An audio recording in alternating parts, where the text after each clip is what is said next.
Hello, NCAC sports fans, and welcome back to another episode of The Rundown.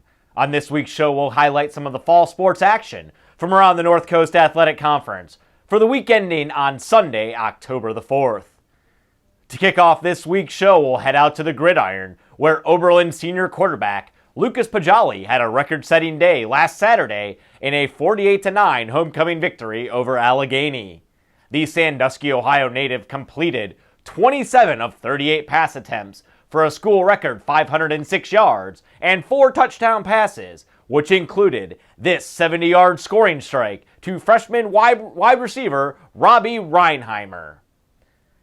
His passing output was also just 1 yard shy of the NCAC single-game record set by Earlham's Justin Rummel in 2006. Poggiali was named the NCAC Offensive Player of the Week for his efforts and also became the second Yeoman this season to be named to the D3Football.com Team of the Week. Oberlin will again be at home this Saturday for a 1 p.m. kickoff against nationally ranked Wabash, while the marquee game of the week features DePaul hosting Wittenberg at 2 p.m. in Greencastle. And the race at the top of the NCAC women's soccer standings continues to be tight, as Denison, DePaul, and Wooster have all opened the season with 2-0 records, while Kenyon sits in the 4th position in the standings with a 1-1 mark against league foes. The Wooster Fighting Scots have been simply sensational on the defensive side of the ball, as they posted their 9th and 10th shutouts of the season last week with a 6-0 triumph over Marietta and a 2-0 blanking of Oberlin. Junior goalie Carly Epler has been the backstop of the Wooster defensive unit all season, making 41 saves and allowing just 4 goals in 1,016 minutes of action for a minuscule 0.35 goals against average.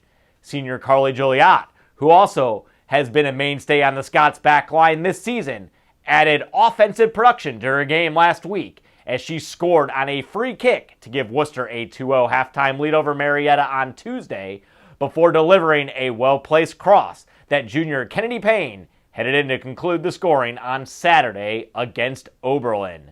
Joliot did collect NCAC Women's Soccer Player of the Week laurels for her efforts. The Scots will host Kenyon on Saturday at 12 p.m. to highlight an action-packed day of NCAC women's soccer action. And finally, we'll head indoors and go inside the numbers of tomorrow night's highly anticipated NCAC volleyball match between Wittenberg and Ohio Wesleyan. The Tigers are ranked 7th in the most recent AVCA national poll and have lost just once this season in a 3-2 thriller against Juniata on September 5th. While the Bishops are receiving votes in the latest AVCA poll and enter the match having won 19 straight, with their lone setback coming on the first day of the season against Bluffton.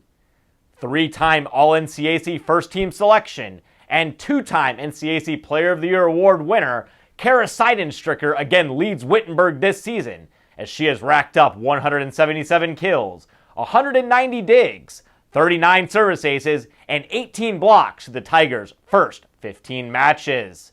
While the Bishops have been paced by sophomore Iris Anderson, who enters the match with 281 kills, 249 digs, 32 blocks, and 19 service aces through 20 matches. Tomorrow night's first serve is set for 7 p.m. from Pam Evans Smith Arena in Springfield, Ohio. And as always, NCAC sports fans, for up-to-date news, stats, and standings from around the North Coast Athletic Conference, you can visit our website at www.northcoast.org. Also be sure to follow us on Twitter at NCAC, as well as like us on Facebook. Well, that puts a wrap on this week's show, but be sure to join us again next week for another edition of The Rundown.